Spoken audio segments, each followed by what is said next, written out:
It was a disaster that's already caused 2,000 deaths, a horrific human tragedy, according to the peer who led the inquiry into the use of contaminated blood products by the health service. The worst treatment disaster in the history of the NHS, says the doctor, Lord Robert Winston. The independent inquiry reported today, with the authors accusing government and scientific agencies of taking far too long to recognise the dangers of hepatitis C and HIV in blood imported from the US in the 1970s and 1980s.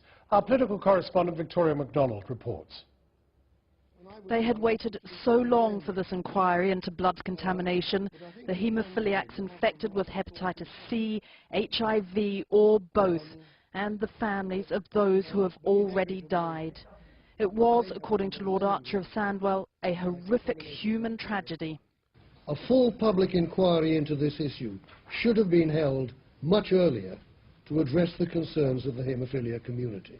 The procrastination in achieving national self-sufficiency to avoid the use of high-risk blood products from overseas had disastrous consequences.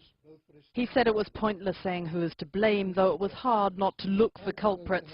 The threat of disease was known in the 70s and 80s, and there were suspicions about the blood imported from America and taken from the likes of drug addicts. Yet the report authors were dismayed at the time officials took to respond. Matt Gregory had come from his home in Derby today to hear all this, to hear the reasons why he is HIV positive.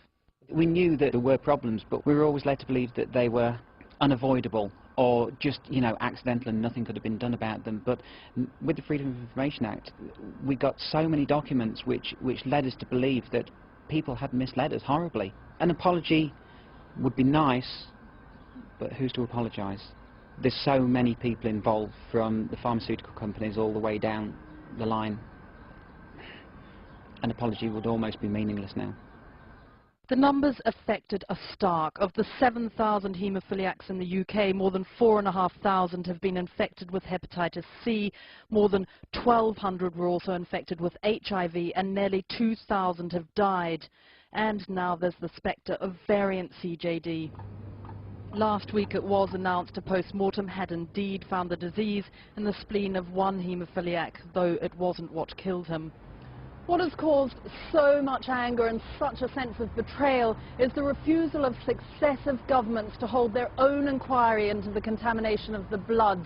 The view has always been, we know everything that there is to know. But what this inquiry came up against was documents that had been destroyed or blacked out or quite simply withheld. And officials at the Department of Health here refused to participate. Today, Lord Morris, who instigated the inquiry, finally took hold of the report.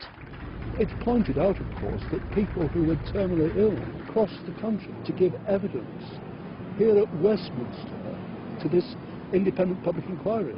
And it's pointed out that people here in Whitehall were not prepared to cross the road. The Scottish Government has announced a statutory inquiry, but here ministers would only say they are studying the recommendations, which include ensuring financial help is given to victims and their families, and that effort is put into identifying those infected, but who may not yet know it.